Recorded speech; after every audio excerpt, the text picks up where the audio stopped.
Hello, I hope you're well. It is I, Lost Wolf. Am I a bit loud? I'm a bit loud.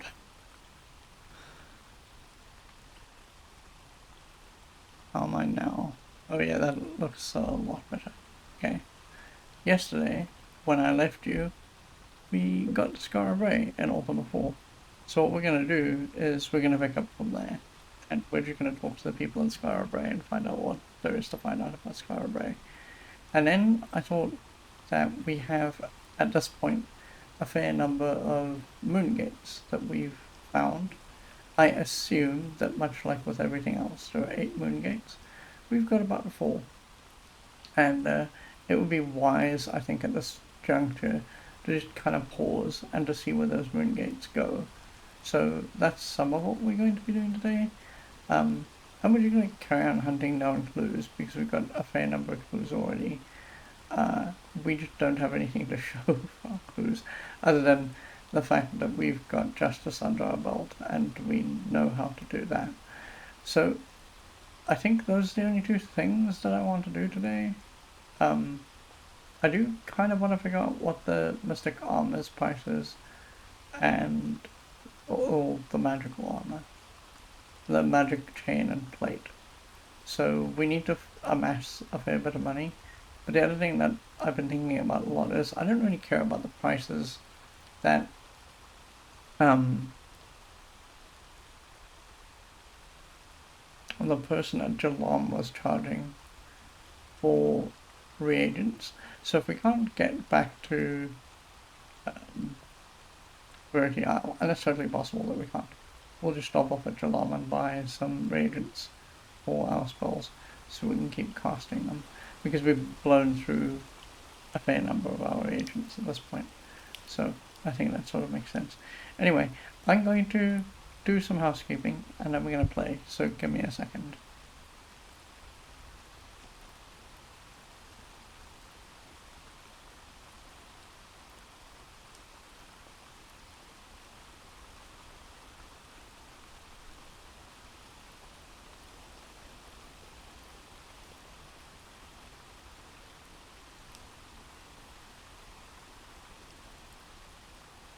Okay, housekeeping.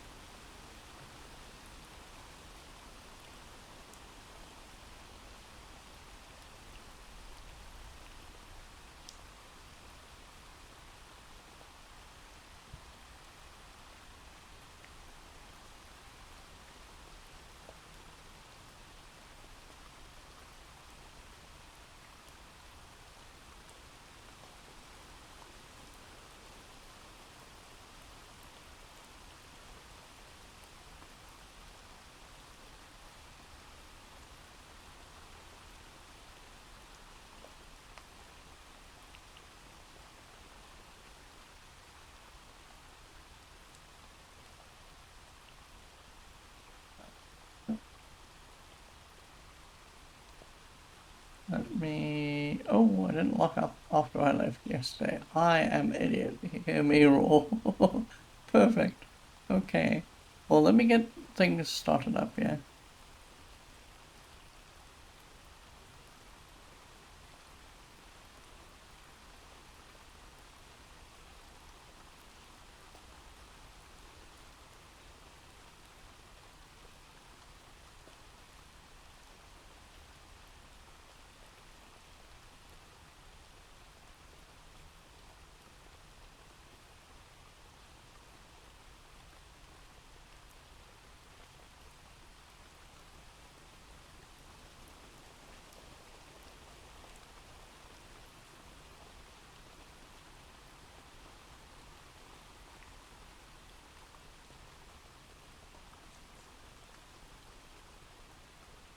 Okay, so let me get this all set up and good to go.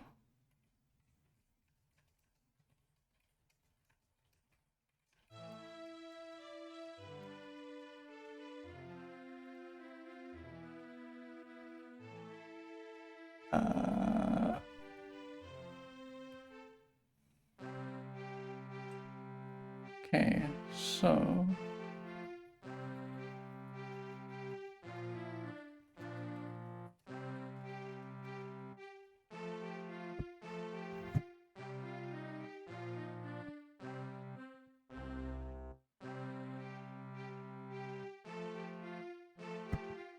let's unpause and enter. We are at Scarborough.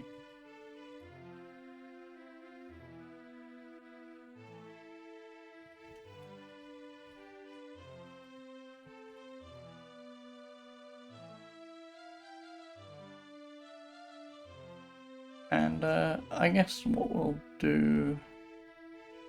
We discovered that there was a Mystic Healer here. Oh, right. We got the prices, didn't we? We did.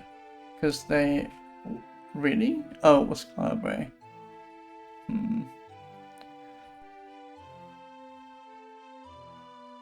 How do we get into here to talk to this bull?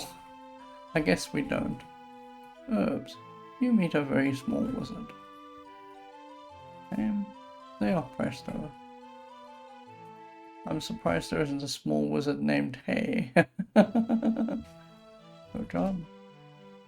I cast great big spells.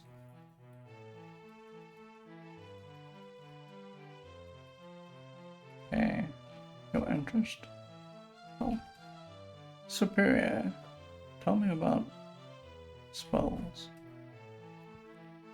I can cast Jinx, Kill, and View.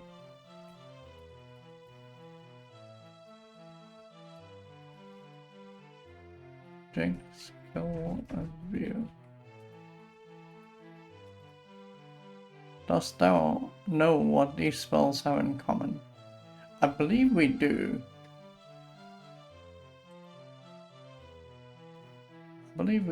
Jinx has Mandrake Root and Nightshade. Kill has Nightshade, so it's the common denominator here is probably Nightshade or Blackpool. Jinx, Kill, and View. Oh, this makes it tricky, because View's got Mandrake Root and Nightshade, but the only commonality in all three of them is Nightshade. Yes. So, yes. What? Nightshade.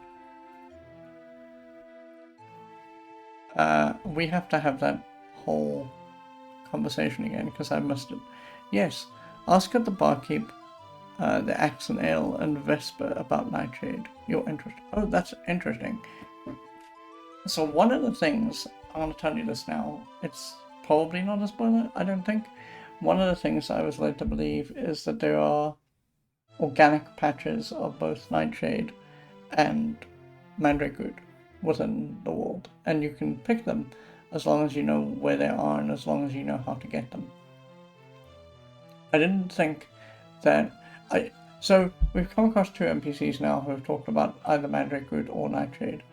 And I think what this is going to lead to is either they're going to tell us where the Nightshade or Mandrake Root is, or they're going to be able to sell Nightshade to us. And that would be great, because if money is not an object, we can just get, like 99 Nightshade and be done with it. But yeah, that seems fairly good, and I appreciate it. Orquest says, hello, is this the NES version? It is not Orquest. So, I encountered these games as PC games during the beginning era of computers at large. I guess very quickly we can just take a very side detour and we can talk about my experience with console games as a whole, right? So I came up in an era, or I discovered games in an era that was right at the beginning of games themselves. And I discovered them through going to arcades, sometimes corner cafes, sometimes actual arcades.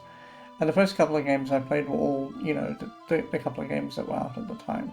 So we're talking about sort of the Pac-Man, Donkey Kong, Asteroids, Tempest and Xavius,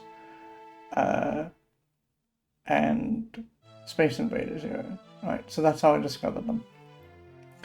then it turned out that Atari had this plan because Atari made Pong and Atari was doing a lot of good business at the time. Atari had this plan to put these games into homes through their console, the 2600. And I got a 2600. Chris says, wow, great time to experience games in an arcade. Yes, it was probably like the boomiest time for that, right? Because there were people going to arcades, there was lots of stuff happening there. So I got a 2600 and I bought some of the games for it, and I was summarily disappointed because, of course, there's no way on the hardware of the 2600 that they could replicate the feel of the arcade games. The arcade games just had more directed, better technology in them than the 2600 could ever have, right? Because they had to produce that unit to scale, and they had to produce it as the lowest common denominator sort of thing, right? So I get and play Pac-Man for the 2600, and this absolutely sours me on the idea of consoles as a whole. But then a thing that sort of sours me on them even more is watching Nintendo produce the NES. The NES isn't a bad console. There's good, like lots of good games on the NES. They're very difficult, but if you're willing to sit through that, then cool. But the other thing that frustrated me a lot about consoles as a whole is that there's no or little backwards compatibility with consoles.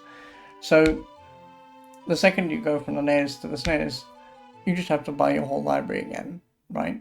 And that was like endlessly frustrating to me.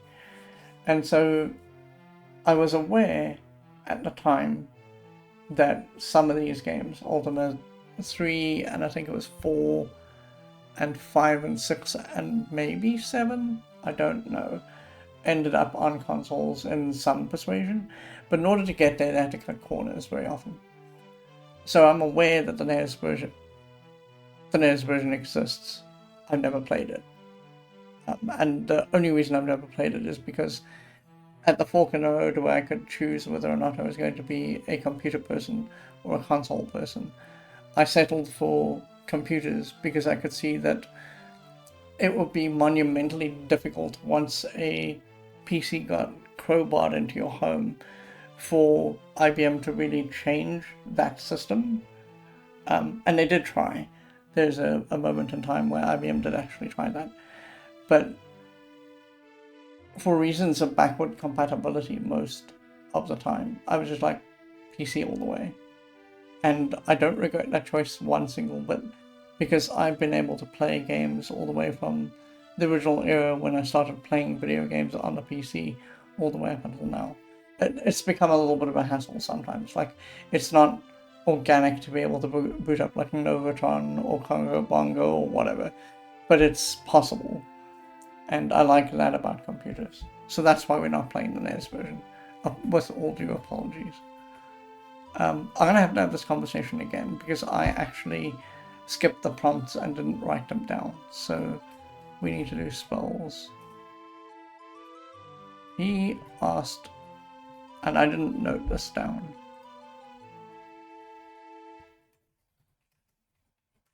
No.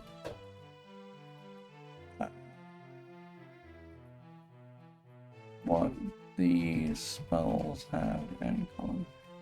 We answered Nightshade. So the answer is Nightshade. Let's just give it that. Yes. Nightshade.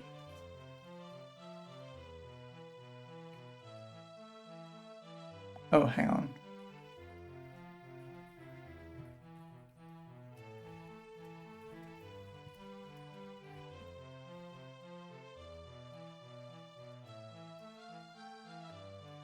He then told us, yes, ask the barkeep. Yes, ask the barkeep. The Axonale. The Axonale. In Vesper about. Now, we've never been to Vesper. It's not on our list of cities that we visited, so we must just not forget to do that. There's a lot going on in that sentence. Let's ask him about Jinx. Let's ask him about Kill. Let's ask him about View.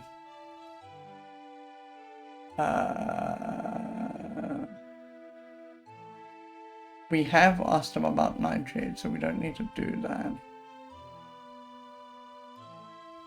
Let's ask about the Vesper. And the axe. I don't expect to get anything out of that. Good. Why? There's this guy over here. Let's talk to them. You meet a grimy beggar. You won't. Interest. Name? I am Abdul. Abdul, tell us about your job. I beg for but a single gold piece. Oh, I think this is going to be very specific, and I think we have to only give him one gold piece. So, I beg for but a single gold piece. And then we want to know his fault. So, give. How much? 1.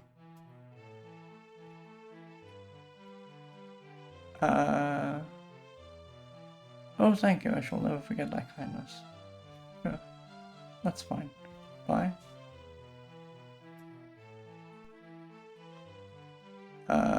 Is there anyone else? I think that's just out. Oh lordy. Look at the sky hanging right around the perimeter of the city. If you'd gone too far, you'd have been knocked out of the city and you'd have to try again. Okay, so you meet a Radiant Ranger. She says, I am Miter.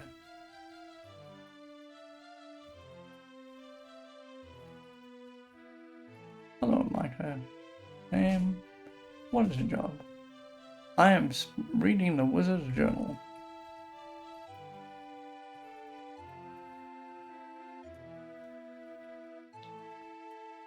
Okay, there's probably something attached to that. What's your help?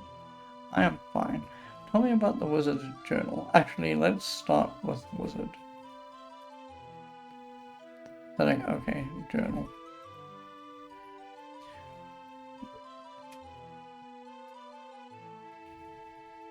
Journal. It tells of the White Stone.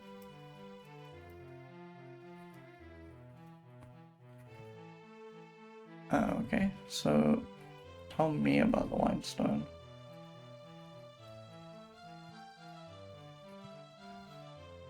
It is no longer in the dungeon highest lost. I'm gonna have to look that up because I know that maybe not just recently, but a little while ago, Richard Garriott pronounced the word of God on how to actually say this particular word. So let me go look that up quickly because I know that it was in a conversation I had not so long ago. I'm gonna have to scroll up a lot. Where was it?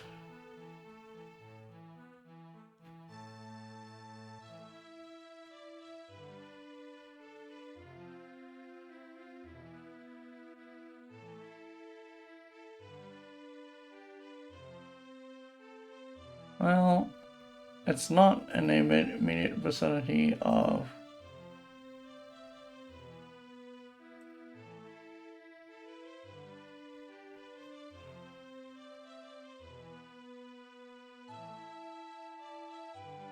Here, okay. I don't see it there either. I wonder.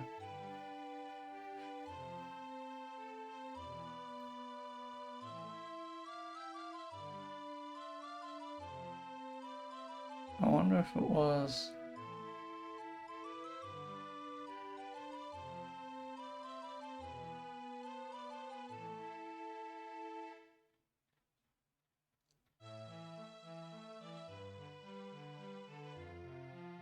Oh, no, it wasn't. Okay, well, let me see if I can figure this out by looking at the internet.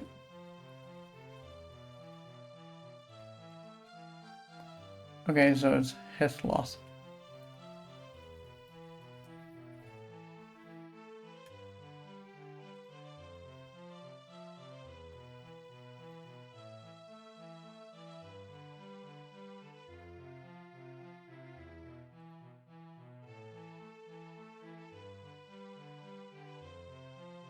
Oh, I can't find it. This thing that Richard Garriott said now.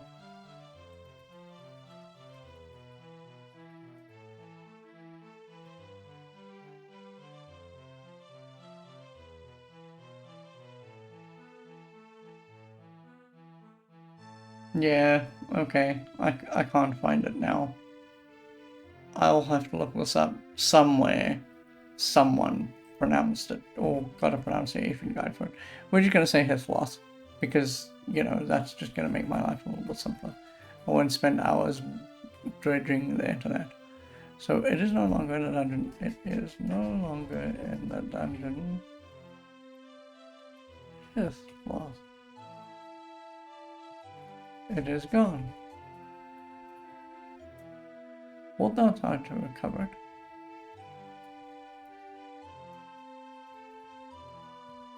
Yes.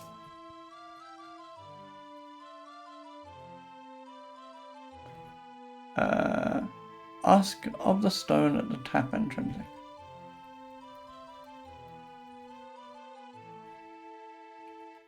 You know, I think the tap intrinsic has X, and X probably has the white stone.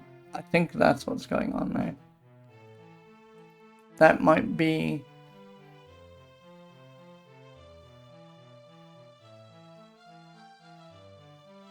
That might be why we were having such trouble with his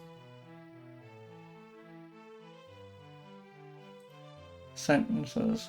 I just want to see if I noted X down.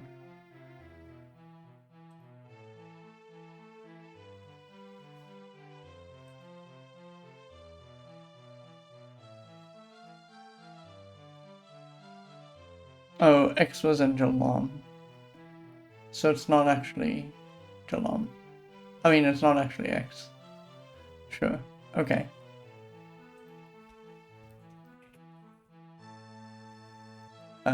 Health. I am fine. So he asked about, he said the tap. Transact. Okay, fine. I'm walking around the outside of this because I think this is going to be important for us. I think this is where we will learn the mantra. You meet a tall ranger. Name? Santiana. Good job. I carry the light within my heart.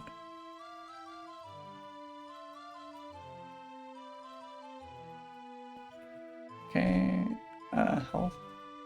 I am alive. So there's a couple of things there. Let's talk about the light. Light. The light of philosophy. Let's finish up this conversation very quickly and back up to heart.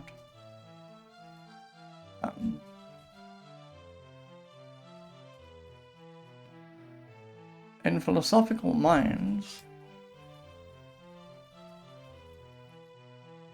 the familiar excites wonder.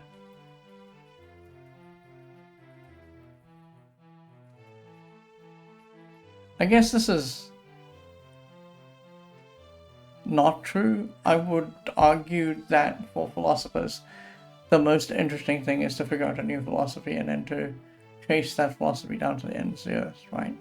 So I don't necessarily agree with this idea. Dost thou always tread the right path?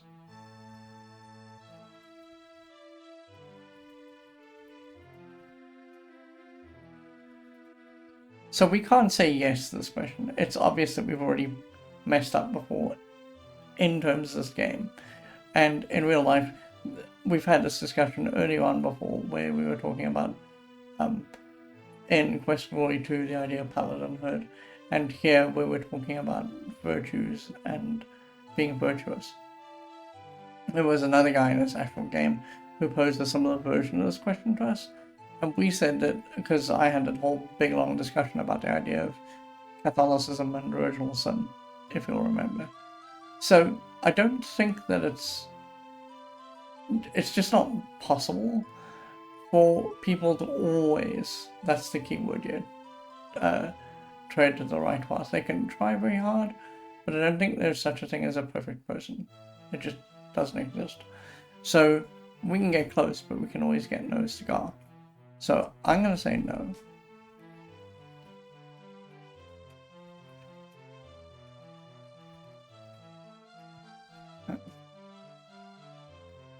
Few can say, but strive. Few can, but strive to do so.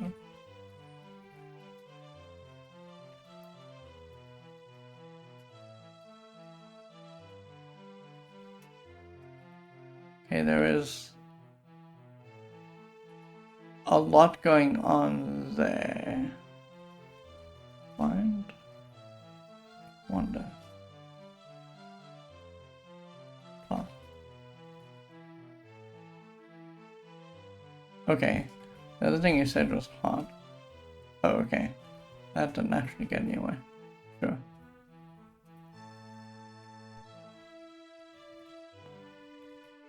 You meet a skilled ranger, he says. I am Michelangelo.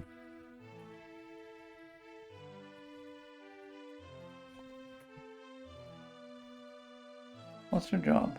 I strive along the path.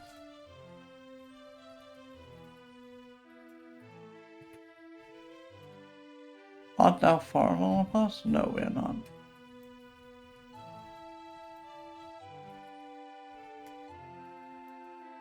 It's true. We just got our only 8 not so long ago, so we're not very far into this path at all. Organ Mike says, I love that you can tell that he's skilled just by looking at him. Yeah, 100%. Like, this game has these, like, you'll look at someone and be able to tell something about them without knowing them at all, right?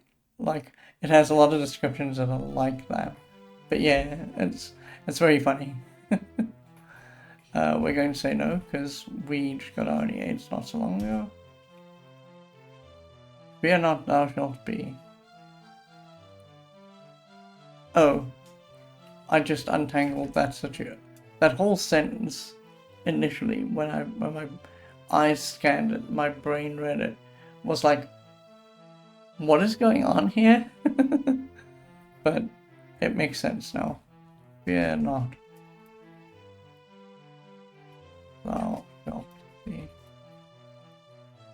Okay, tell me a little bit about the past.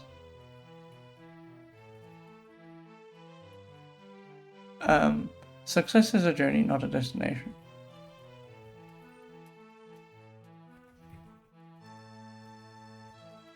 I agree with this idea. Organ Mike says, fear not, comma, thou shalt be. Yes, 100%. In fact, when I rewrote that for my notes, I added the comma in, because I was like, yeah, that sentence makes no sense without the comma. So I agree with this sentiment. Success is a journey, not a destination. You're always working towards success. Organ Mike can tell you you're always working towards success, because you do speedruns. There's no such thing as a perfect speedrun, right? You keep trying and trying and trying and pulling off numbers as you go. So, success is a journey, not a destination. He had...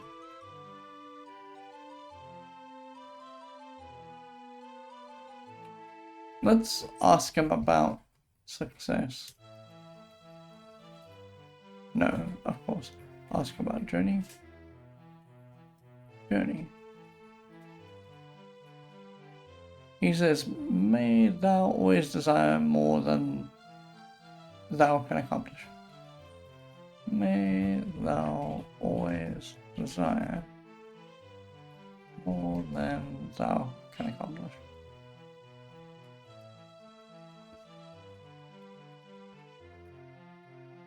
I'm gonna ask him about destination. He can't help me with that. Desire and accomplish. Okay, that wasn't a super helpful conversation, but I did like that he had more than one thing to say.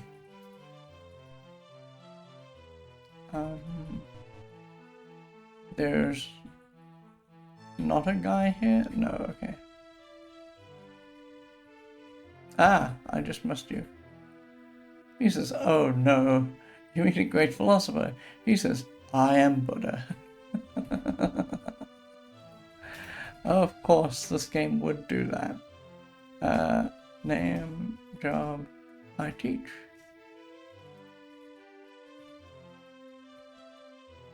And your health. I am well. So what do you teach? Oh. When one has pity on all living creatures, then is one noble?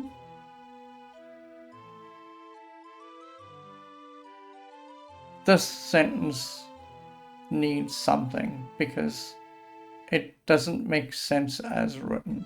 I'm going to write it down and reread it in my brain and see if we can figure out what he's saying.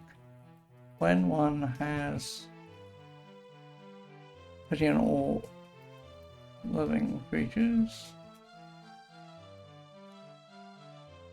Or maybe...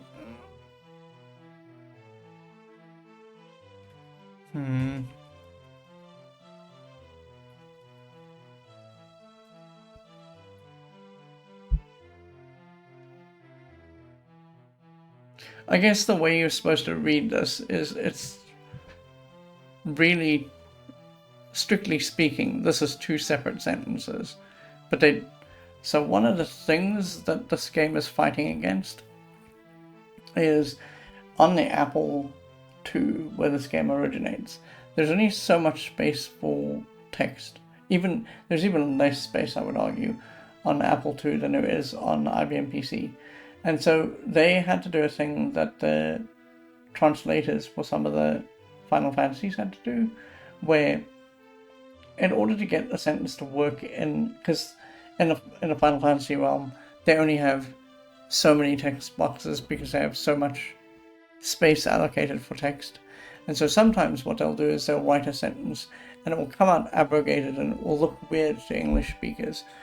But there's two things happening in that case. The one thing is they only have a limited amount of text that they can put on screen, coupled with the English translation is often very rushed. And so what ends up happening is the translators have a grasp on the English language, but sometimes not a good grasp. So you get like wonky sentences that read like this one. This one suffers from, it should be two sentences, but they don't have a way to make that happen with the amount of space that they have on screen to display text. Morgan Mike says also the graphical limitations in Apple II with the CRT means that you couldn't really tell commas from periods. Yes, so they didn't bother. That's quite true. What Organ Mike says is, and like eventually I'll play Nox Archaeist on this channel. I don't know when. But when you run that game without help, in other words, there's a side-along application that you can play Nox Archaeist through called the Companion, which does away with a lot of the Apple II artifacting. So on an Apple II, when you try and display something and you're displaying it in a CRT, what you often get is artifacting that makes everything sort of smear. And when you're working with things like commas and full stops, sometimes the smeariness gets to the comma or the full stop, and it's very difficult to tell the two apart. Like, there might be a loose pixel going down to indicate a comma that if you're not looking for it, you will never see, and it will read like a full stop, and then you'll be like, what happened to this sentence? Lord knows. So there's a lot of technology that this game is fighting against. So sometimes we get sentences like this, which really should be two sentences, because what it's saying in the first sentence is, when one has pity on all living creatures, comma or full stop, then you or the person who is having pity is noble. That's really what it's saying. Anyway, okay, so now that we've untangled that,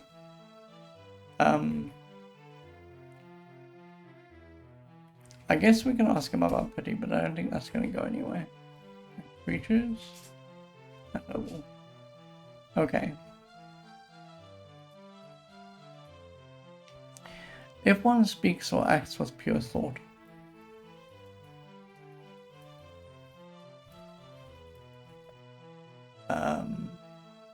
Happiness will follow. Like a shadow that never leaves.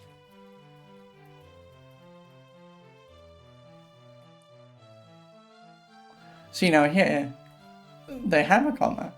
So sometimes I'm just not sure what's going on all the time. Like I think Organ Mike said, sometimes they just didn't bother because they're fighting against this specifically because these games are almost always, up until Ultima 6, made specifically for the Apple II first and everything else after. So when they do the next pass, when they go over to the IBM or they go to some other machine, they don't sit and look at the strings again and reconfigure them for the target machine.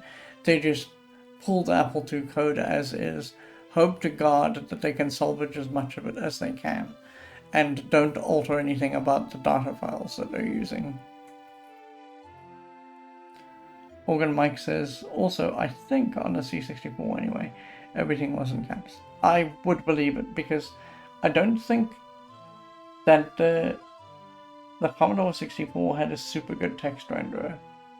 Like, it was there and you could use it, but it would default to things like all caps or whatever when you were using it, especially in probably graphics mode. Everyone speaks... So, there's lots in the sentence, but nothing over here is going to help.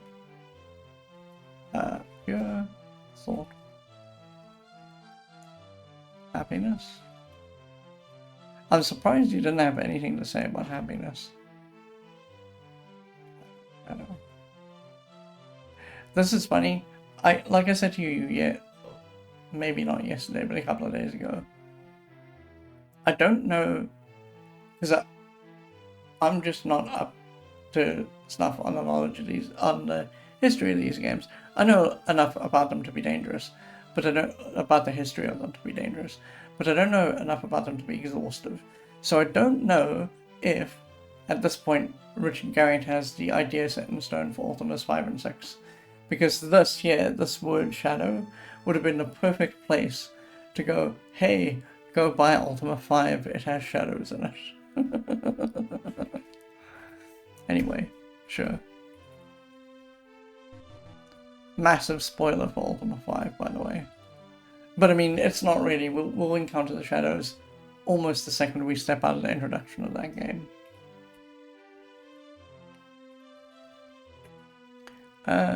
You meet a short, dumpy man with a book. He says, I'm Ramasco. Tell me about your name. Very good. Tell me about your job. He says, I am a teacher. I enrich young minds.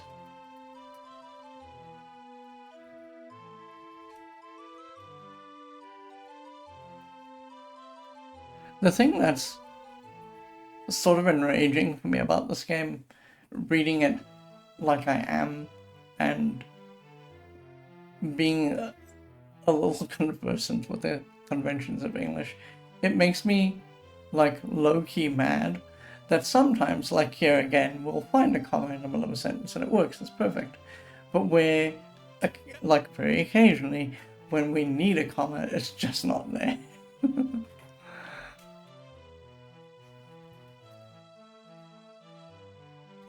Teacher? I teach the abyss.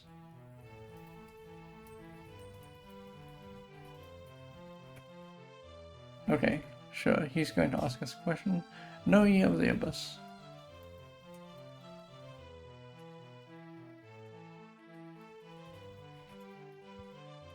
So, this is, like, my god, this is the trickiest of trick questions. We've come across the abyss before, because someone else has mentioned to us about the abyss in passing. But we don't know about the abyss, we're just aware that it is a place that we have to go. In the end of the game, probably. Because that is, I think, what this game is basically setting up. So, we're aware of the abyss, but we don't know about the abyss. And there's, like, you're splitting hairs here. Do you answer yes because you know of the abyss, or do you answer no because you don't know, like, anything about it? You just heard about it through in passing. I'm gonna say no because I want more information, and hopefully he'll give me some.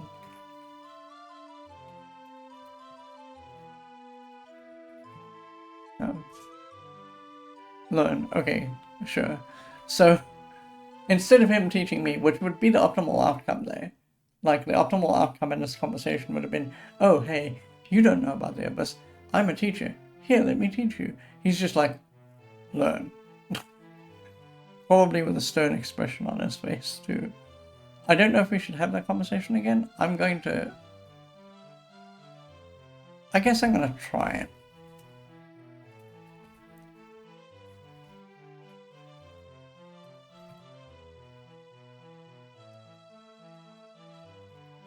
We're going to say yes here. This is probably going to ding us in some way. But we need this information. A word of passage is needed at the last gate. See, now, if we had spent, because I guess that what it wants you to do is it wants you to go to all 8 towns, it wants you to extract all of the information, and then it wants you to come back to this guy and say, hey, listen, what was it you were saying about the abyss? I know more now. And then he would tell you this.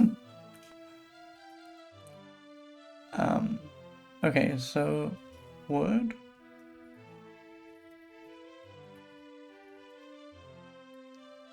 See, because they're the wise, and pause.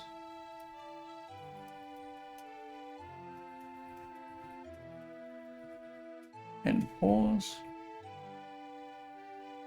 for more on a word.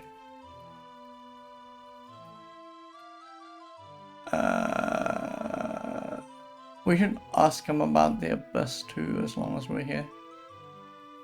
Abyss? Oh. Again, I find this hilarious. This is his main topic of conversation. But he can't help us with that. It's great. Let's talk about passage. And the gate. No, sure.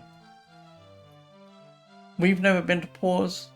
I love the name again, like Rothgar, and where's the other guy that we met who had the sort of Viking sounding name?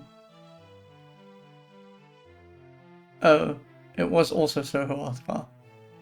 Sorry. I'm thinking of Hylothos. But I love, like, that they should casually drop Viking adjacent names into this game. Like, I like those 2 words because they're just fun to say. Pause is also just, it's a fun little word.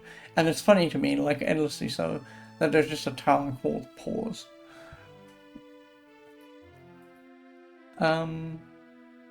Okay, I think we're pretty good. Let's talk to this person. You meet an injured man. What is your name? They are Emerson. Oh dear God.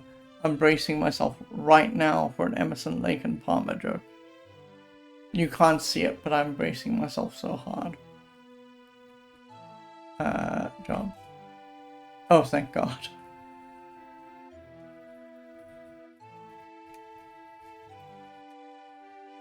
I seek the spiritual path. Health. I'm grievously wounded. Tell me about spiritual.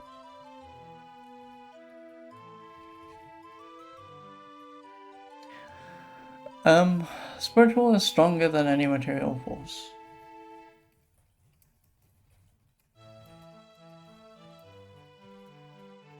Okay, let's back up a second and ask about past. Okay, sure.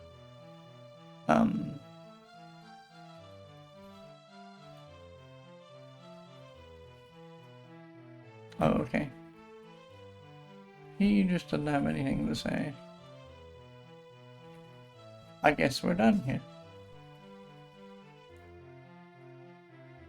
I'm pretty sure that if I had some way, oh god, to ford this water, I could get to these pools and things. But I don't. Same is true on this side. Everybody Gamer says, good day, sir. Hello, it's good to see you. Hope you're doing well. Okay, so at long last, we're at a point now where we can talk to these guys in the center, because we've just been studiously ignoring them while we've been, like, rummaging around this particular city. So, I'm going to start with this guy, because he's standing away from everything else. Oh, Shamino.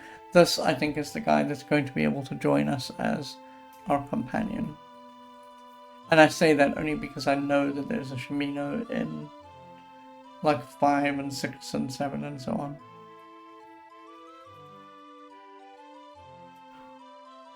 Shamino.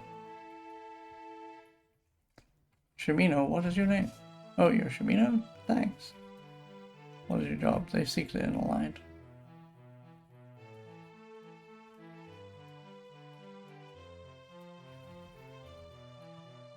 And how healthy are you?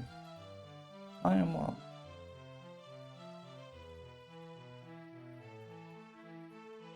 Tell me about the light.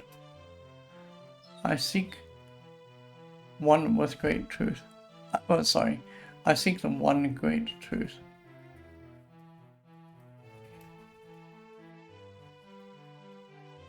So I'm going to side us very quickly. I think I have the time. It's not going to be a super long aside. So I've mentioned before that I was very super Catholic. And when I was very super Catholic, I kept on running up against 2 different things. Well, 3 different things, really. The one very different thing that I ran up against was... So, in Catholic, has the game music hung? I think so. I think the game is hung. I'm gonna blow this up very quickly. Sorry, that's a really annoying note to listen to. That's the first hang we've had in 18 hours. That's pretty good.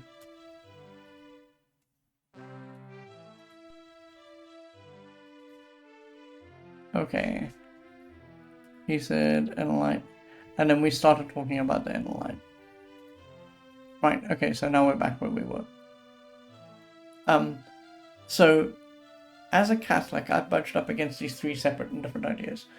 In terms of being Catholic, I discovered other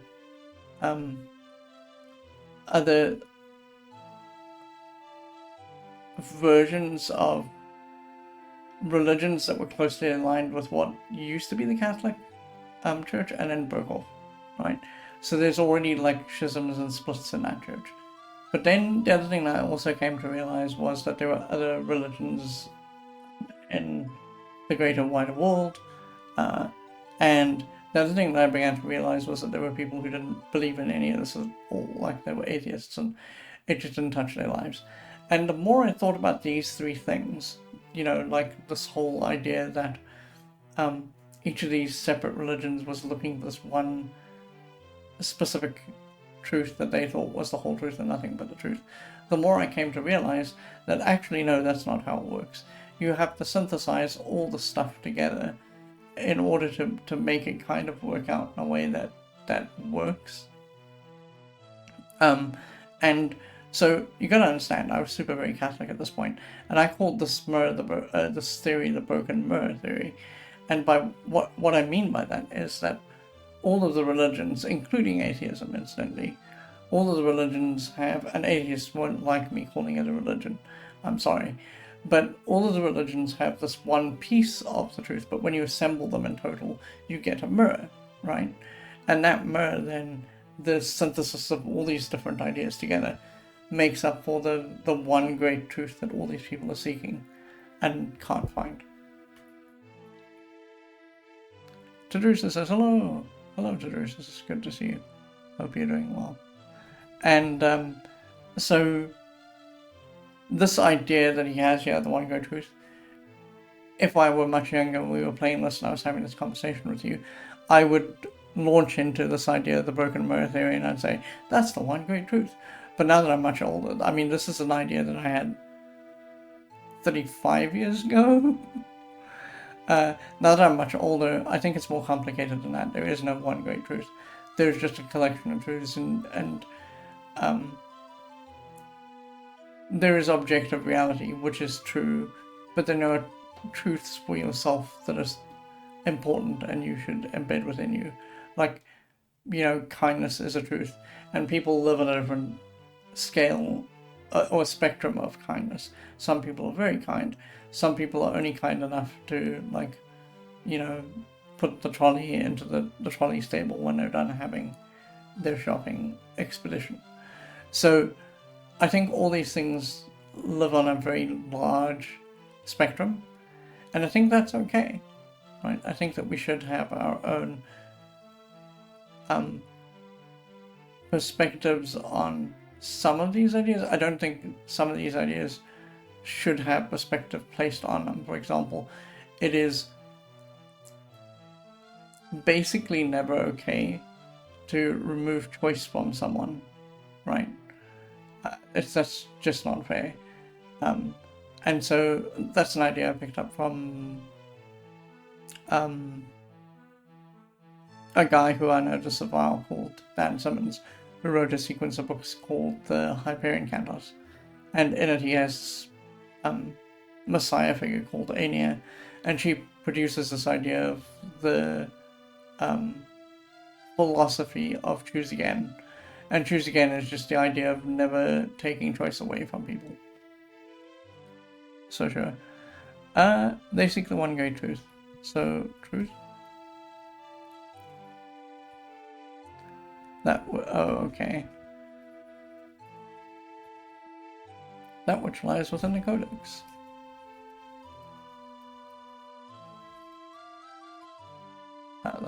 This is the first time we've come across this idea of the codex. Oh.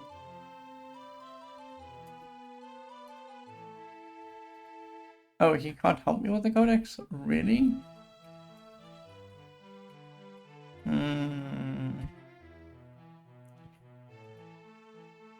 Okay. Cool. I don't think he can help us anymore. Yeah. We meet a gallant fighter. What is your name? I'm one. Oh, he didn't offer to join us, by the way. I'm very disappointed.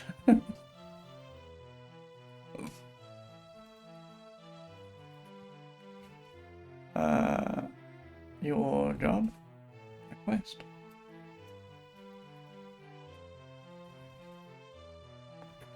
How is your health? Excellent. Oh, you're questing.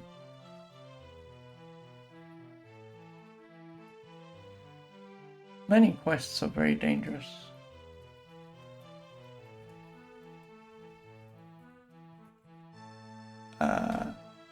Art thou fearless in all things? We try. I'm going to say yes to this.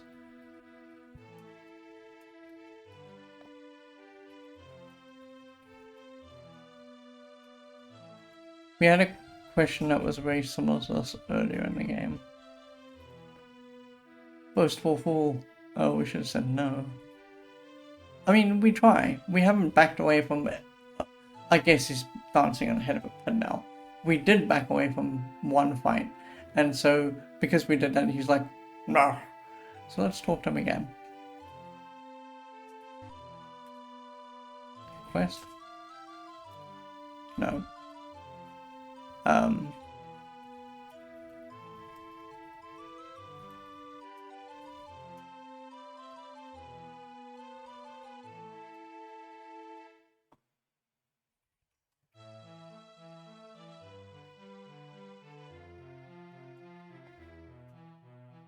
Danger is real.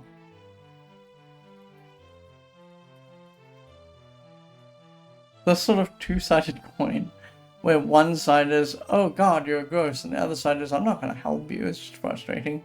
But sure, okay, he gave us this thing about quests. It's cool. I like it.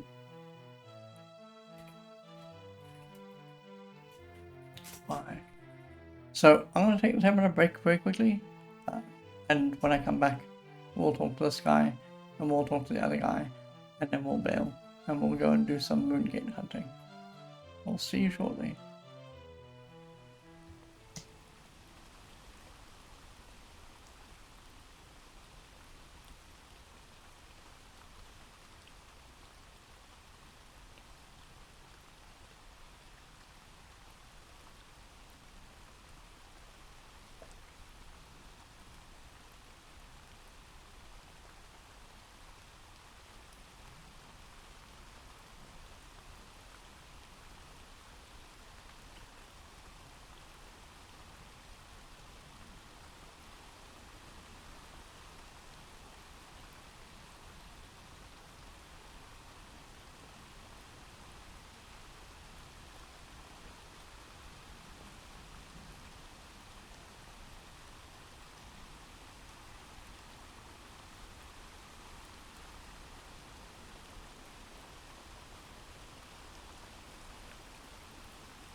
Okay, I am back.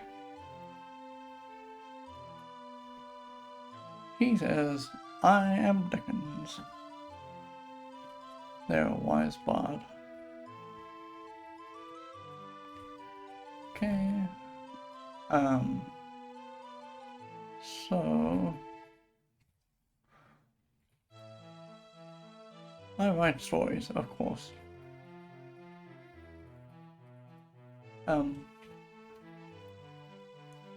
They can't get sued for this one. Dickens is in the public domain, so they could just pop Dickens into this game. No problem. Health? Okay. Stories. Stories are good for this bird.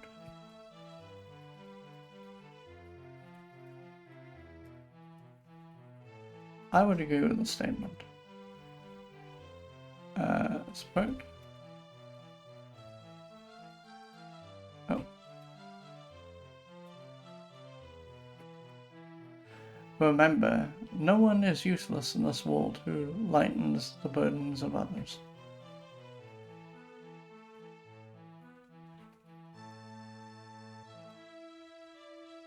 No one is useless in this world who lightens the burdens of others.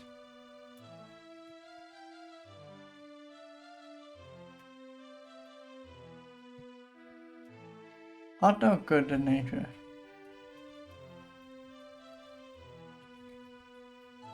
Again, I would say basically yes, we've treated everyone fairly in this game, right?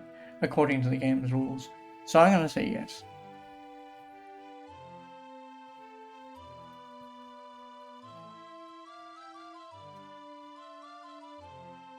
Be sure thy net good well exceeds thy net evil.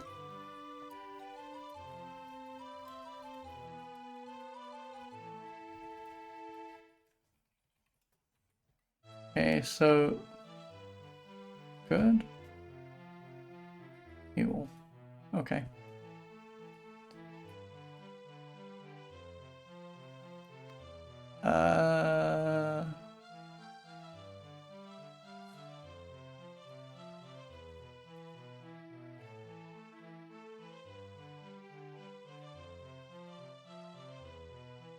Okay. Alright. I would have thought one of these people would give us the mantra for this area, but I will. He says, I'm Carlisle.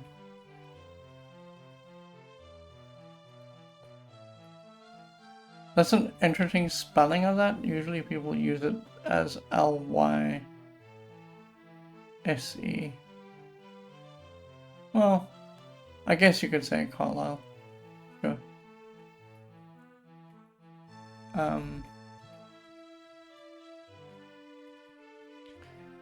Name, job. I write magic.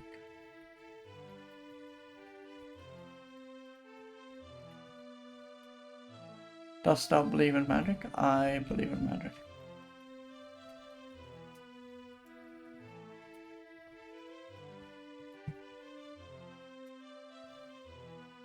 Magic missiles need but one potash.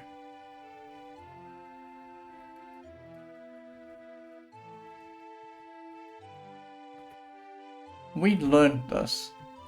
If we, and I'll flip over to it very quickly. Oh, hang on a second.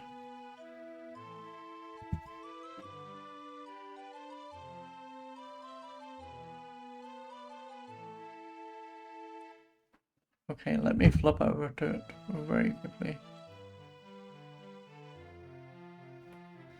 If you look at our spell list, and we go to Magic Missile, which we said we'll never use, the manual told us that Sulphurous Ash and Blackpool was all we need to do this.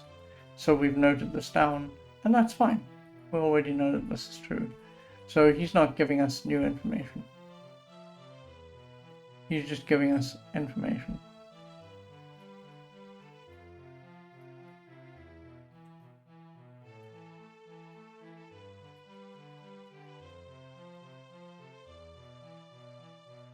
Okay.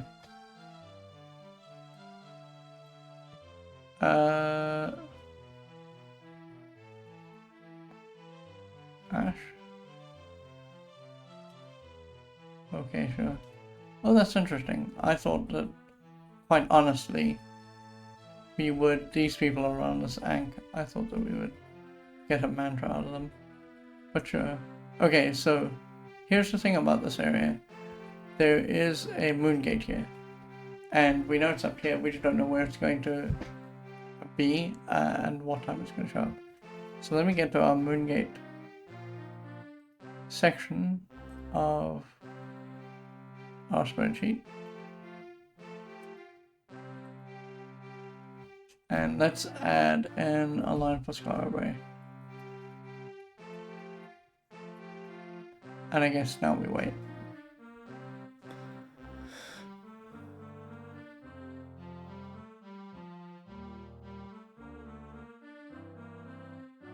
Okay, so it looks like 3, 1, 3, 2, and 3, 3.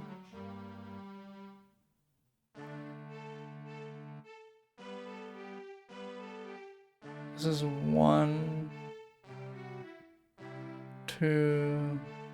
Oh, sorry. I should be counting the left moon first. It's 1, 2,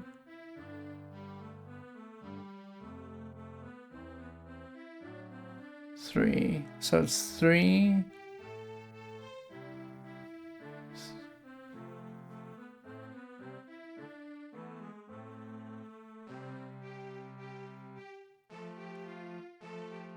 4,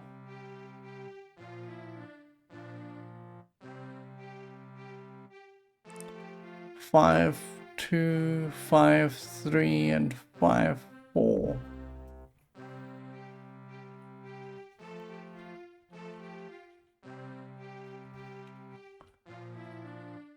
I believe that's correct.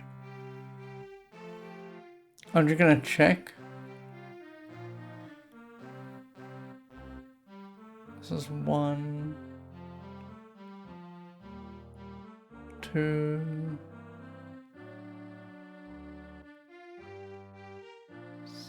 3,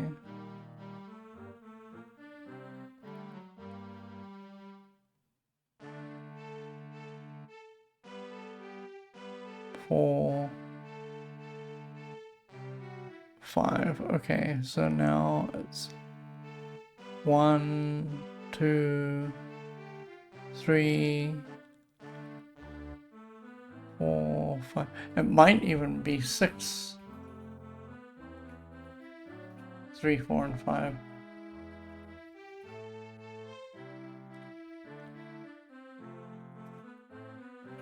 Let me just count it again.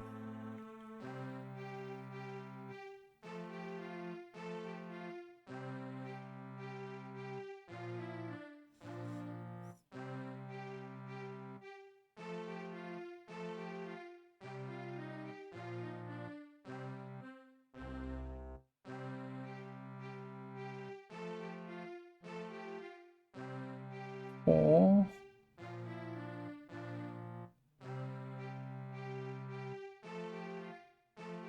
5. Yes, it's 6. 2, 3, 4. Okay, cool.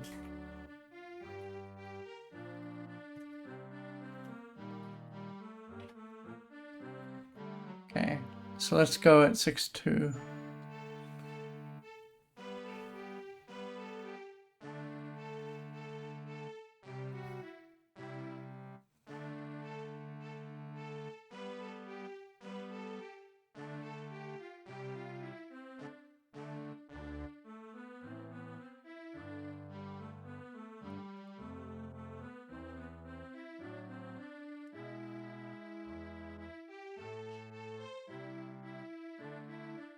Okay, let's get ready to go.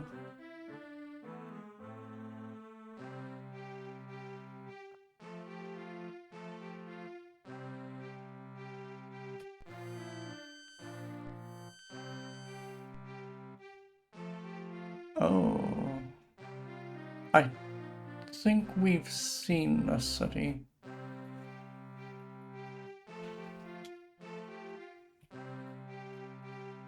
We need to get off this Moongate.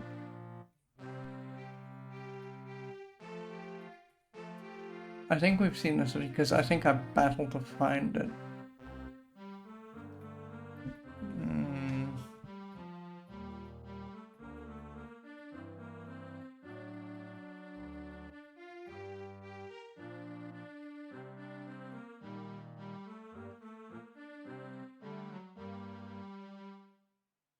Oh.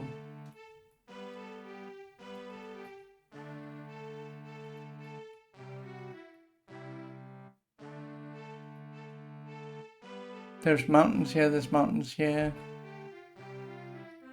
Oh, that's interesting. Actually. That's just a gate right back to Geelong.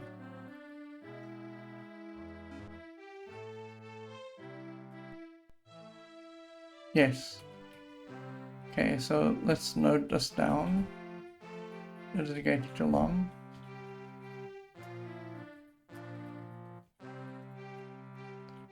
Okay, so the gate from Scarborough. So we need to go to...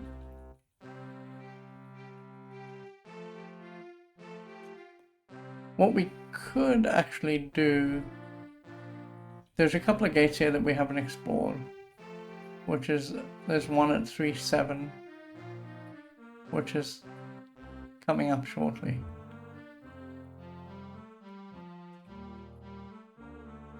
No, there's one at 3-8. Which is coming up shortly.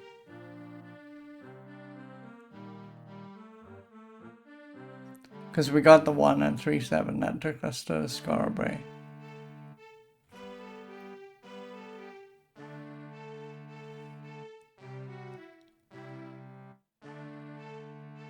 There's 2, 3. So at the very end of this moon, 3, 4, 5, 6. Oh, did I map this out incorrectly? Oh no, I think I might have done. I did. I mapped this out incorrectly because it's going to happen now. Maybe I'm on the Moongate and that's the problem. Because we wouldn't be able to see it.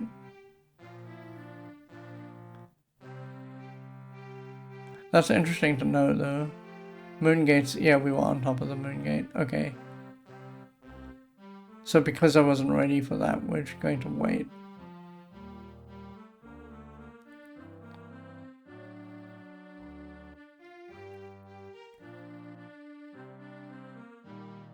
Moongates are just a feature when you're standing on them. They're not a thing that it will take you through if you're standing on the Moongate. That's interesting to know. You have to actually run into the Moongate. You can't just sit there while you are waiting for the Moongate to respawn.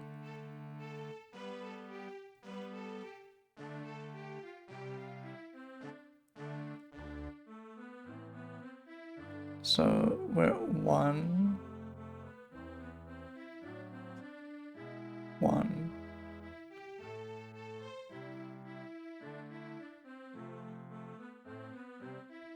There's the first one there.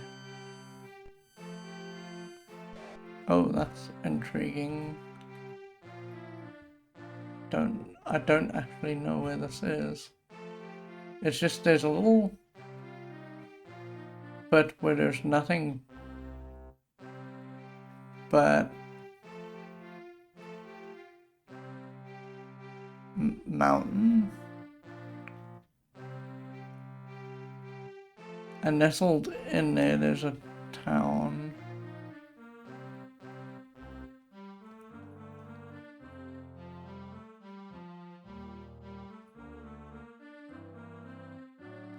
I mean, we don't specifically need to go looking for this because the town is right there. And there's nothing we need to do to find the town. But it would be helpful to know where on the map we are.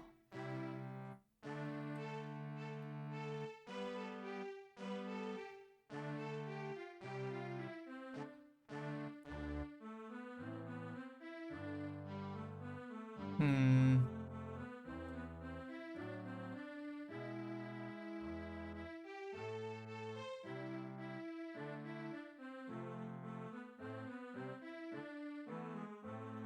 trying to look at spots where there is mountain, because that would give us a real good clue.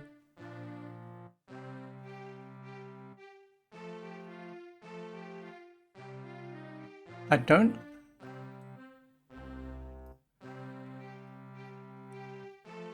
actually think I know where this is on the computer generated map. I do know where it is.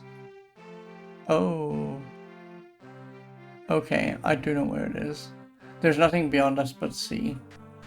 So if we go in here, this is Magincia. Okay, so Magincia is a place, as we can see, that's been broken up. And we're already poisoned, great. Over here, so all of the other places, absolutely all of them, are overrun, I guess we could say, by people, like humans, as we would perceive them. But this specific spot is overrun by demons. We've encountered demons in the wild. They will try and kill us. So the game is setting them up as evil. So when you come in and you see the spite, especially after you fought a demon, your natural inclination is, oh god, maybe I should attack these people. Except no, you shouldn't really be doing that because none of these people are hostile to you, right? So we're going to start by talking to this guy. Oh, I need to set, before I forget, we need to set up a spreadsheet.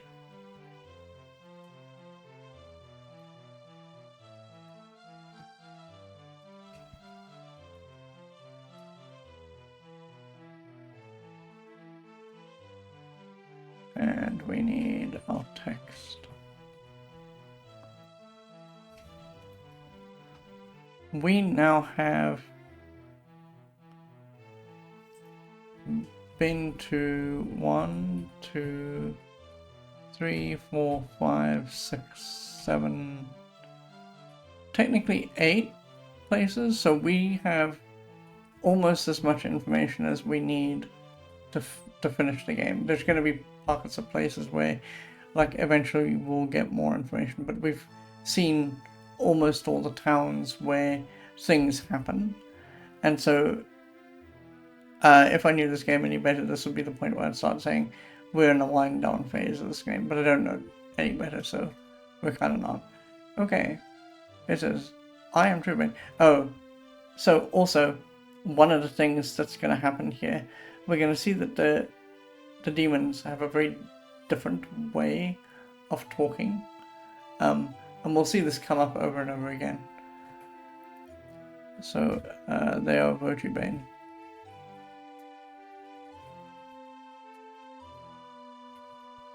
Name, job. I welcome thee to Magincia, proud city of the high seas.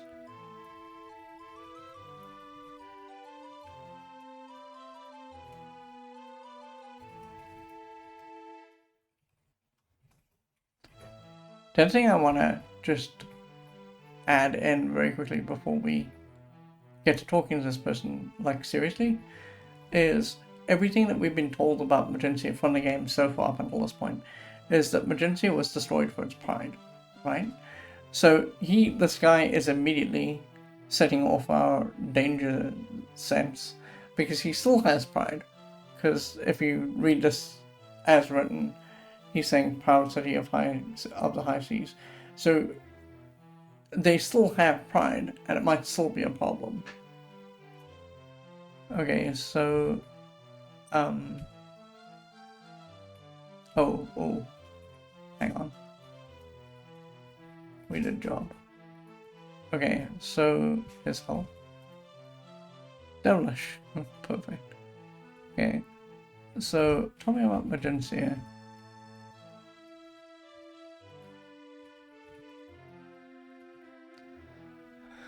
Magincia fell unto the realm of darkness, for the foundation of their virtue was ill placed in pride.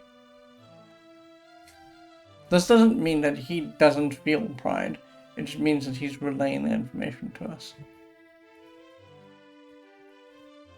Magincia fell unto the realm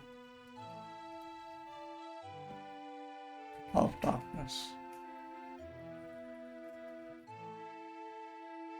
For the foundation of their virtue was ill-placed pride. Okay, there's a lot going on there.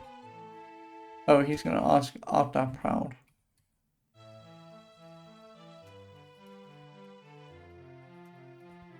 I would say no. I'm trying not to be. No.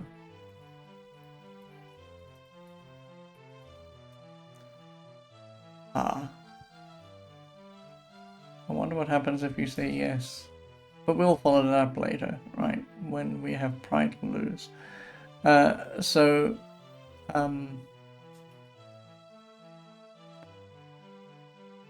He said the high seas. He also said darkness. And virtue. And pride. Wow. He doesn't want to tell me about pride? Okay. So he is effectively the greeter.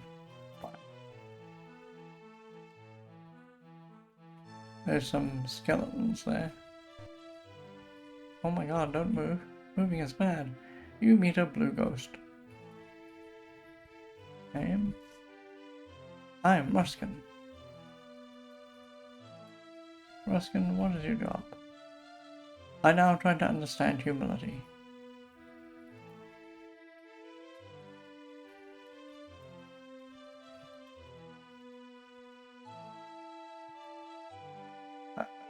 Health? Not well. Humility. The first test of a great soul is humility.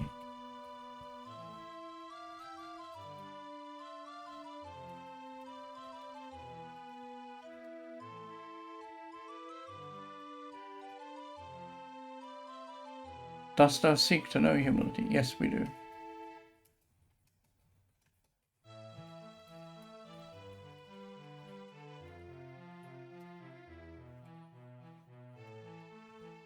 We said yes.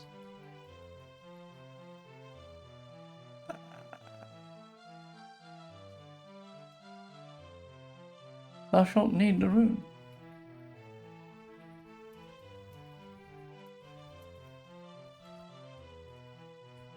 Sure. Tell me about the rune. Ask the snake of the rune just before it strikes.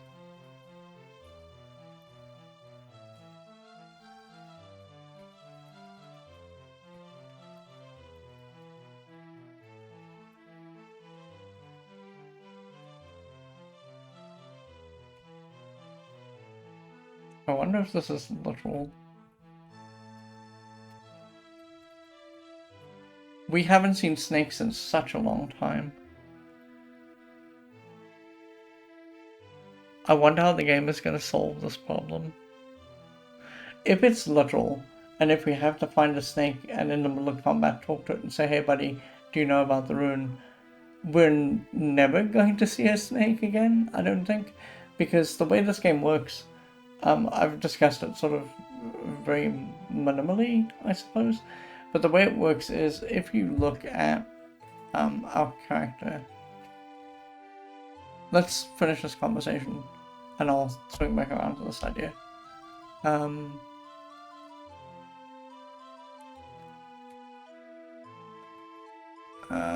Snake. Strike. Soul.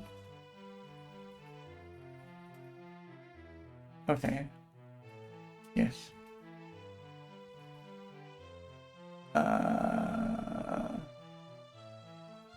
Okay. So let me show you the character sheet very quickly. On this character sheet, we've got all these numbers for different things, and we've also got this experience value. And the experience value is what's scaling the world around us. So I think, and I speak under correction, like other people here who know this game better can tell me that I'm just an idiot and don't know what I'm talking about. But EX1122 means that we have progressed the scaling effectively 11 times, because each 100 points, the world around us scales up by a notch. And each time it scales up, it gives us slightly more scary adversaries. So the last time I remember seeing a snake, we were like maybe at level 3 or 4. And if this conversation with Ruskin is literal, and we need to find a snake, we are going to battle. Morgan Mike says, do you want the mechanics? I think I'm okay not knowing them for right now.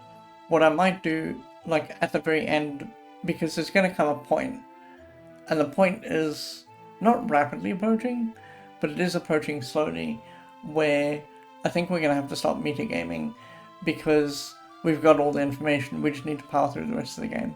And when we do that, then the mechanics would be helpful, because it'd be good to know what bumps everything up a level. Because I think it's some combination of your level value and also your experience number, but I just don't know. So when I get to a point where I am metagaming, and it will be abundantly clear when I am, because we'll just start going for dungeons and dungeon diving, and we'll zip to the bottom of them and come back out, and at that point it will be well past the point where we've played the game and assimilated the knowledge that it has to offer us. And at that point, like, metagaming is fine, and the mechanics are important to know. But I appreciate the offer, thank you so much. So, alright, let's get out of here. Oh, here is the snake, probably. So, it's providing us a snake. What? Not here? Are you serious?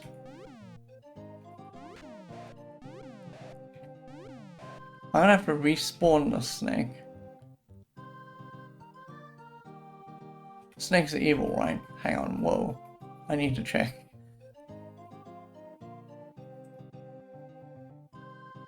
No, snakes are not evil. Oh, wait.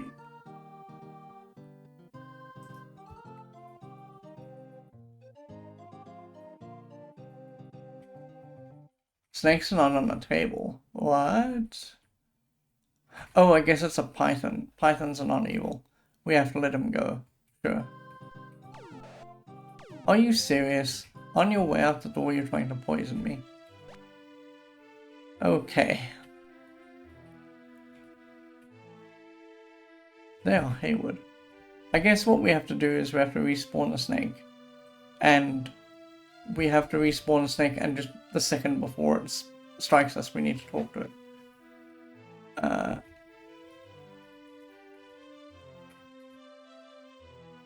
Your name is Haywood, and your job is? I haunt eternally.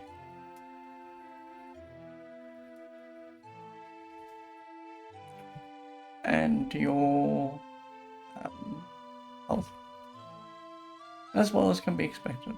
Haunt. Pride goeth before, shame cometh after.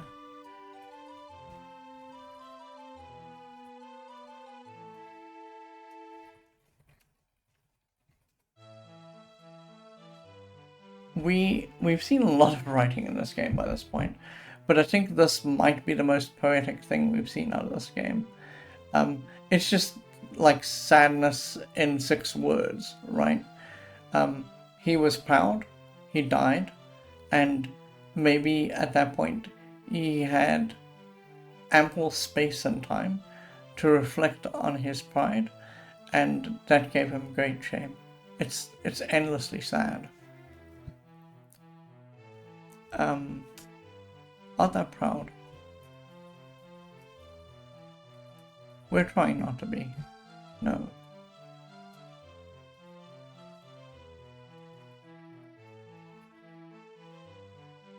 A proud soul surely knows not its worth.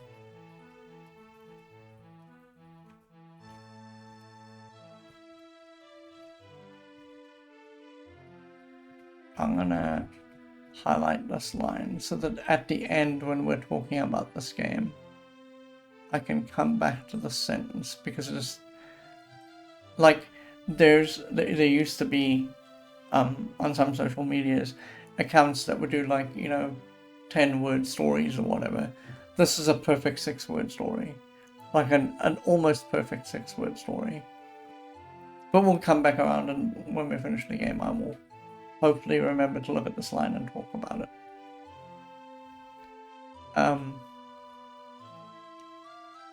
Okay, so let's talk about pride. You can't help me with that. Shame. Okay. Eternal.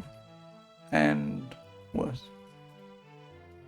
Let's just very quickly see, now that we know where, is there a safe way out of this town?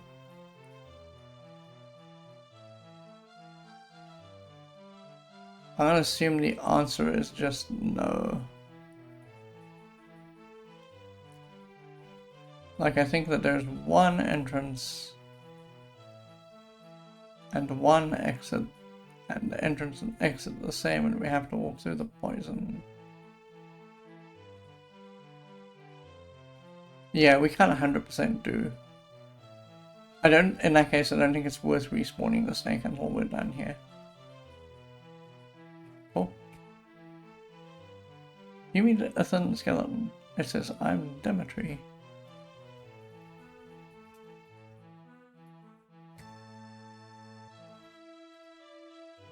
I rattle my bones.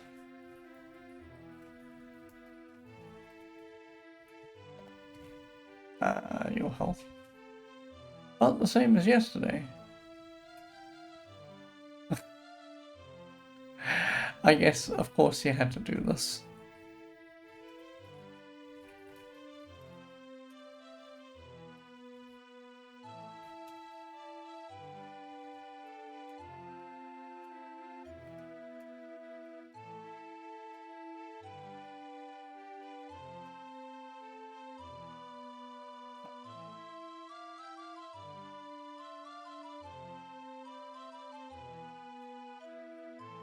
This bones them, dry bones is a song though. Art thou dead? I assume not. If we were dead, we'd be teleported back to Lord British. We're gonna say no. He says, watch out for hate.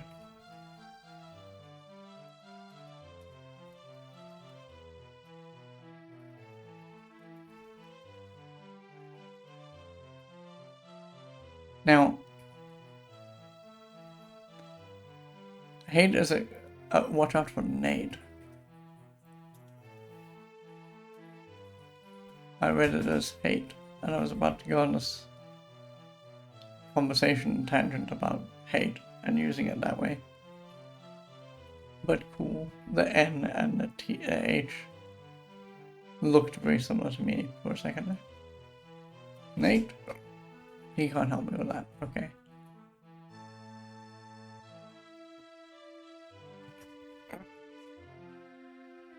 Sure. I'm weird,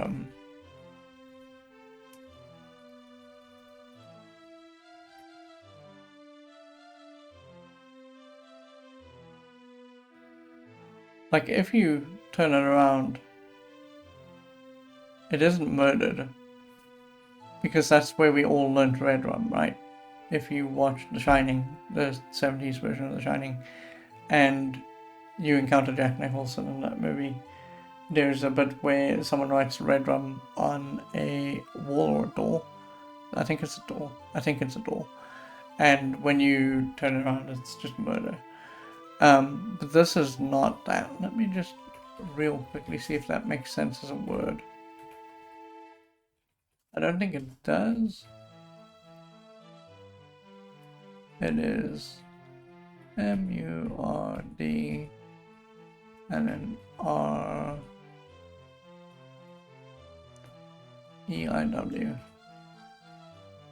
No, it's not a word. It's Madriu. Your job? I haunt and I haunt and I haunt.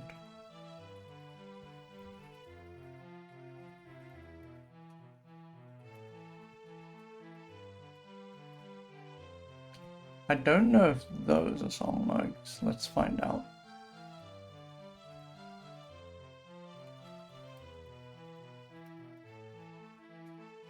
They are not. Yeah, no, they are not.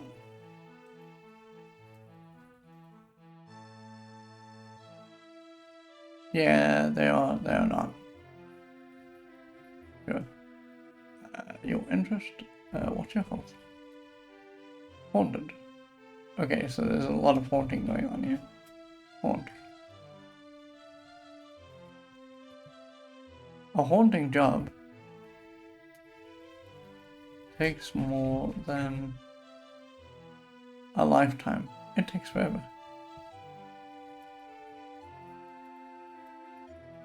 I guess that's strictly true.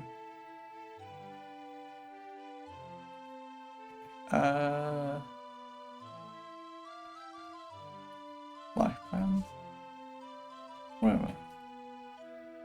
Okay, bye. I'm gonna run across this patch of sick. Pro591 says, good day, Organ Mike, Lost Wolf, and chat. Hello there, Pro591. It's good to see you. Hope you're doing well. We're gonna run across this puddle of sick, and then we're gonna go talk to this guy, and I hope I'm not gonna regret it. Here we go. Yeah, we're immediately poisoned, of course. You meet a crumbling skeleton. Oh, sorry. I am Banter. I once held the silver horn.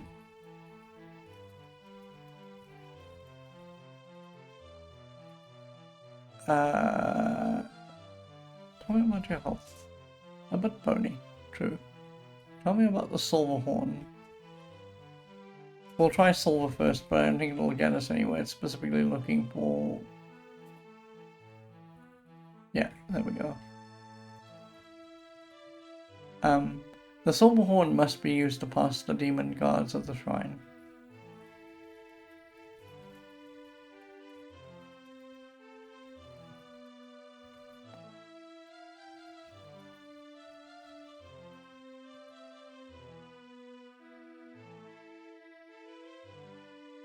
So far, it seems to me like all of the shrines have been unguarded.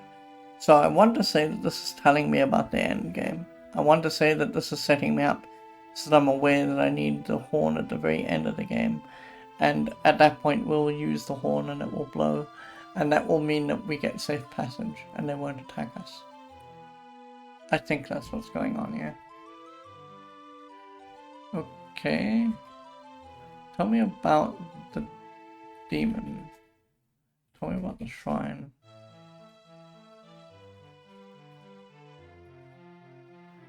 Weirdum has been to the shrine of humility.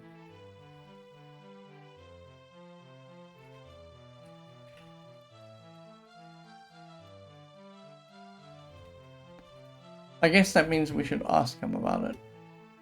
Seek ye the horn.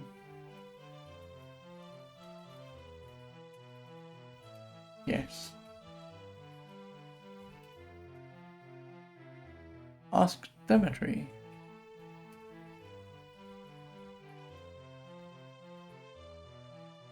I suppose I should be reading that as Dimitri, but it doesn't seem like it's spelled that way.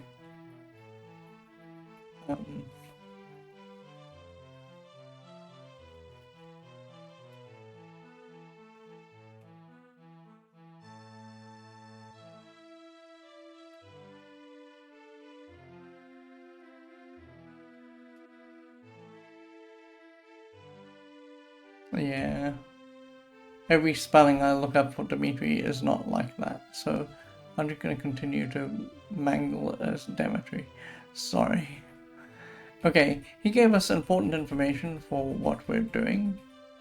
So we should speak to Weirdrum and we should speak to Demetri. Okay, so... And... Okay, they're standing on my table still. Is there anything I'm missing here?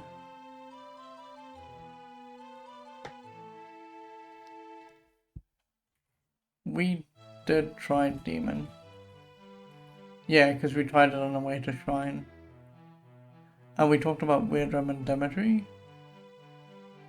Humility.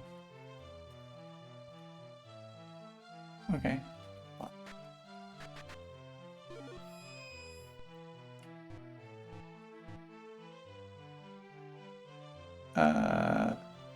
I'm good with spells.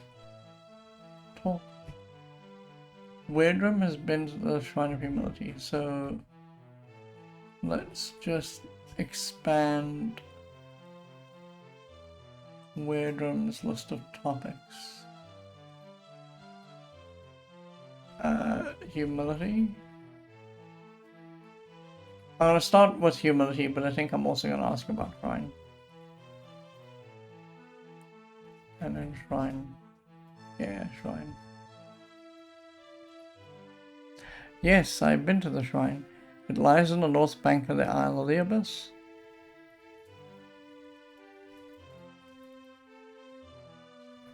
I've been to the Shrine. It lies on the north bank in the Isle of the Abyss.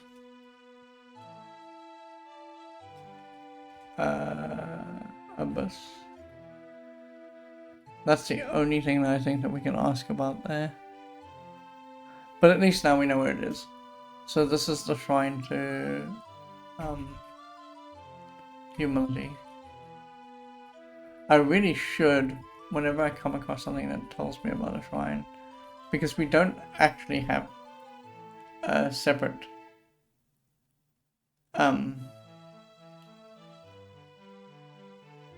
I'm wondering if I shouldn't make one. We don't have a separate sheet in our spreadsheet for, hey, this is what's going on with the shrines.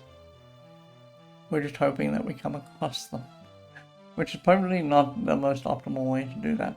What I'll do between now and tomorrow, or maybe at the beginning of tomorrow, because we're nearly at the end of the day, what I'll do tomorrow as we start up is I'll just look through all of my notes for indicators of where shrines are, and we'll just put them all into one sheet so that we can always find them. Because at the moment, it's just, they're somewhere in my notes, but I don't quite know where. Okay. Cool. Bye. He said... Okay, so Dimitri knows about the horn.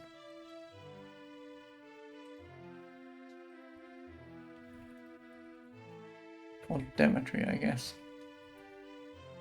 Horn. The Queen. Oh, not too many E's. The Queen of Love as a lady in waiting.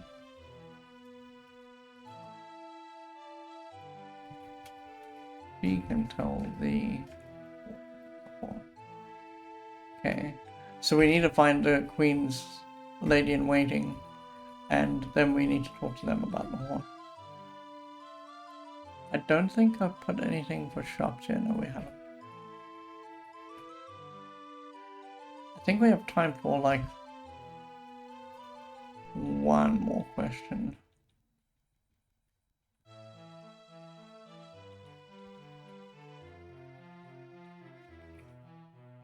Casper.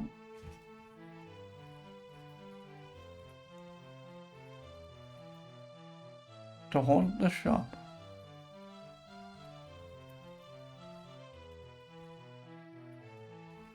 haunt. A haunting goes on around here. A lot of haunting goes on around here.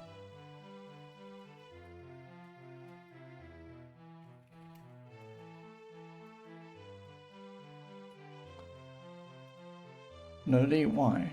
No, we don't know why.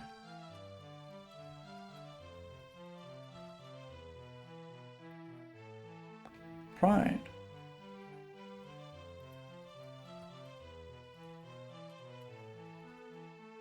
Okay. Let's ask about the shop. And let's ask about pride. Seek ye the mantra for humility. Ask ye Haywood.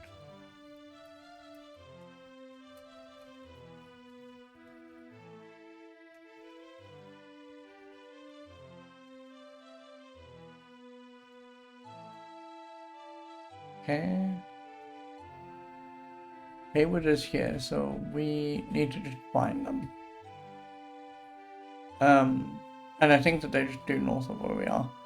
There's an armor shop here, and I'm going to talk to this guy eventually to get his list of wares, but we need to start winding the stream down. So let's see if he can tell me about humility and Haywood. So health, because I didn't ask. Feeling a bit translucent. Why? Okay, let's just go and very quickly expound, because I believe this was Haywood. Yes. We want to ask Haywood about the mantra. Very quickly. Mantra. Faultless knows the mantra of pride. Ask him.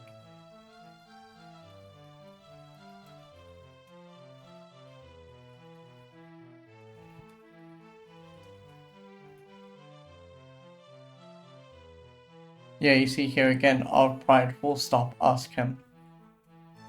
Good gravy, Arjun. What are you doing? We haven't come across Faultless. I have a feeling that they're in this town, we just haven't seen them yet. And we'll do that tomorrow. So, let's get ourselves out of here. Because I want to tell you that, like, maybe Faultless is... Oh, they're not in there. Interesting.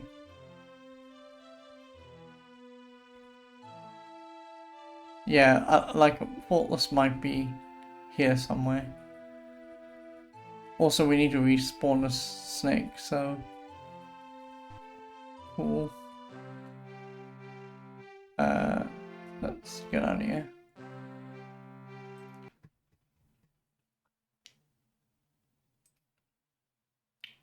Let me show you what we did today. So we expanded our mantra list because we had not got... We got into Jalam, right? And from Jalam we got to Scarabray. And from Jalam, we just discovered that one of them led to Jalam itself. Sorry, where's Jalam? We discovered one led to Scarabray, and then we got to Scarabray, and one of the gates led... Did I not mark it? Oh, did I not? Did I not mark the Scarabray? Oh no, oh, there we go, I did. Okay, one of the gates led back to Jalam, right? Did I forget to... I did forget to note this down. That was Magincia. That was this. So we've got that in now. Okay. We don't have a mantra, but we're probably going to maybe come up on humility's mantra soon. We got some stuff here from Magincia. Let me just get rid of this. because I just want to make sure that I can see this at a moment's notice. And we finished off talking to people in Skara Bay, and that was really the only movement in the spreadsheet. It wasn't too much more. All right, so you may have noticed that the stream is an hour early again, and that is because I'm setting up for my long-term stay at this point sleep schedule. So from this point outward, hopefully the plan is just that we go ahead and every time it's at about this time, we do in fact have a stream. Now it's approaching rapidly. I said to you that there would be family here, and what that is going to mean is that there might not be streams for about 10 days, because I may just have to be sociable. So up until then, up until the family arrives, we will do streams at this position here, and this is some of the reason why I was setting up my sleep schedule, so I could be like awake during the day when everyone else is awake. So we're there, and from this point onward, the stream is going to be about at this time. There you go. I think that is all the extra stuff I have to tell you. Yeah, I think so. Alright. Everybody Gamer says enjoy your evening. Last talk to you too. Thank you so much for being here. And Organ Mike, I appreciate all the good information. Thank you so much. And everyone else is here. It's good to see you, and I appreciate you being here as well. I will see you all tomorrow, sort of the same time, sort of the same place. Please have a wonderful evening. Please stay safe, and I shall see you all soon. Good night for now, folks.